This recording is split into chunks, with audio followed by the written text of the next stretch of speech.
जय श्री राम। आइए आज सुनते हैं श्री शिव पुराण से। शिवजी का शुचिमती के गर्भ से प्राकट्य। ब्रह्मा द्वारा बालक का संस्कार करके गृहपति नाम रखा जाना। नारद जी द्वारा उसका भविष्य कथन। पिता की आज्ञा से गृहपति का काशी में जाकर तप करना। इंद्र का वर देने के लिए प्रकट होना। गृहपति का उन्हें ठुकराना। शिवजी का प्रकट होकर उन्हें वरदान देकर दिक्पाल पद प्रदान करना तथा अग्नीश्वर लिंग और अग्नि का महात्म्य। नंदीश्वर जी कहते हैं, मुने घर आकर उस ब्राह्मण ने बड़े हर्ष के साथ अपनी पत्नी से सारा वृतांत कह सुनाया। उसे सुनकर विप्र पत्नी शुचिमती को महान आनंद प्राप्त हुआ। वे अत्यंत प्रेम पूर्वक अपने भाग्य की सराहना करने लगी। फिर समय आने पर ब्राह्मण द्वारा विधि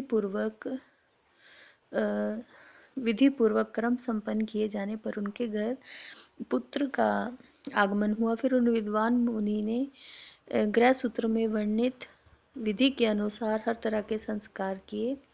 फिर शुभ ग्रहों का योग आया और शुभ लगन में भगवान शंकर, जिनके मुख की कांति पूर्णिमा के चंद्रमा के समान है, जो अरिष्ट रूपी दीपक को बुझाने वाले, समस्त अरिष्टों के विनाशक और भू भुव स्व तीनों लोकों के निवासियों को सब तरह से सुख देने वाले हैं, पुरुष शुचिमती के गर्भ से पुत्र रूप में प्रकट हुए। उस समय गंध को वहन करने वाले वायु के वाहन मेघ दिशा रूपी बंधुओं के मुख पर वस्त्र से बन गए, अर्थात चारों ओर काली घटा उमड़ आई। वे घनघोर बादल उत्तम गंध वाले पुष्प समूहों की वर्षा करने लगे। देवताओं की दुंदुभियां बजने लगी। चारों ओर दिशाएं निर्मल होगी। प्राणियों के मनों के साथ साथ सरिताओं का जल निर्मल हो गया। प्राणियों की वाणी सर्वथा कल्याणी और प्रिय भाषिनी हो उठी। संपूर्ण प्रसिद्ध ऋषि मुनि और देवता, यक्ष, किन्नर, विद्याधर आदि मंगल द्रव्य ले लेकर पधारे। स्वयं ब्रह्मा जी ने नम्रता पूर्वक उनका जात क्रम संस्कार किया और फिर बालक के रूप तथा वेद का विचार करके यह निश्चय किया कि इसका नाम गृहपति होना चाहिए। फिर 11वें दिन उन्होंने नामकरण की विधि के अनुसार वेद मंत्रों का उच्चारण करते हुए उसका गृहपति ऐसा नामकरण किया। तत्पश्चात सबके पितामह ब्रह्मा चारों वेदों में कथित आशीर्वादात्मक मंत्रों द्वारा उसका अभिनंदन करके हंस पर आरूढ़ होकर अपने लोक को चले गए। फिर शंकर भी लौकिक गति का आश्रय ले उस बालक की उचित रक्षा का विधान करके अपने वाहन पर चढ़कर अपने धाम को पधार गए। इस प्रकार श्री हरि ने भी अपने लोक की ली। इस प्रकार सभी देवता, ऋषि मुनि आदि भी प्रशंसा करते हुए अपने अपने स्थान को पधार गए।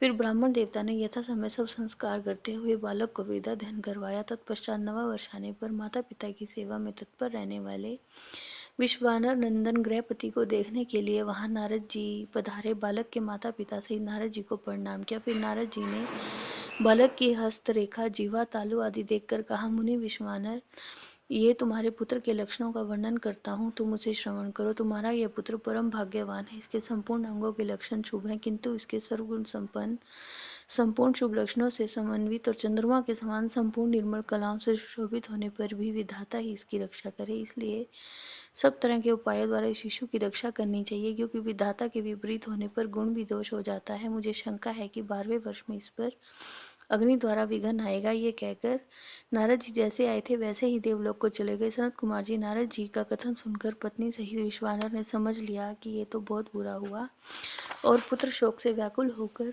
गहरी मूर्छा के वशीभूत हो गए। उधर शुचिमती भी दुख से पीड़ित हो अत्यंत ऊंचे स्वर से हाहाकार करती हुई नीचे गिर पड़ी। तब पत्नी के अंतर्नाद को सुनकर विश्वानर भी मूर्छा त्याग कर उठा और बोला, ये क्या हुआ? उच्च स्वर में बोलने लगे, गृहपति, जो मेरा बाहर विचरने वाला प्राण, मेरी सारी इंद्रियों का स्वामी और मेरे अंतरात्मा में निवास करने वाला है, वह कहाँ है? तब माता पिता को इस प्रकार अत्यंत शोकग्रस्त देकर शंकर के अंश से उत्पन्न हुआ वह बालक गृहपति मुस्कुराकर बोला, माता जी, पिताजी, बताइए इस समय आप लोगों के रोने का क्या कारण है? आपको भय क्यों है? यदि मैं आपकी चरण रेणुओं से अपने शरीर की रक्षा कर लूं तो मुझ पर भी काल का प्रभाव नहीं पड़ सकता। फिर उस तुच्छ, चंचल और अल्प बल वाली मृत्यु की तो बात ही क्या है? माताजी, पिताजी, अब आप लोग मेरी प्रतिज्ञा सुनिए। यदि मैं आप लोगों का पुत्र हूँ तो ऐसा प्रयत्न करूँगा जिससे मृत्यु भी भयभीत हो जाएगी। मैं सत्पुरुषों को सब कुछ दे डालने वाले सर्वज्ञ मृत्युंजय की भली भांति आराधना करके महाकाल को भी जीत लूंगा। नंदीश्वर जी कहते हैं, मुनि, तब वे द्विज दंपति जो शोक से संतप्त हो रहे थे, गृहपति के ऐसे वचन जो अकाल में हुई अमृत की घनघोर वृष्टि के समान थे, सुनकर संताप रहित तो कहने लगे, बेटा, तू उन शिव की शरण में जा, जो ब्रह्मा आदि के भी कर्ता, मेघवाहन, अपनी महिमा से कभी न हटने वाले और विश्व की रक्षा मणि है। जय श्री राम।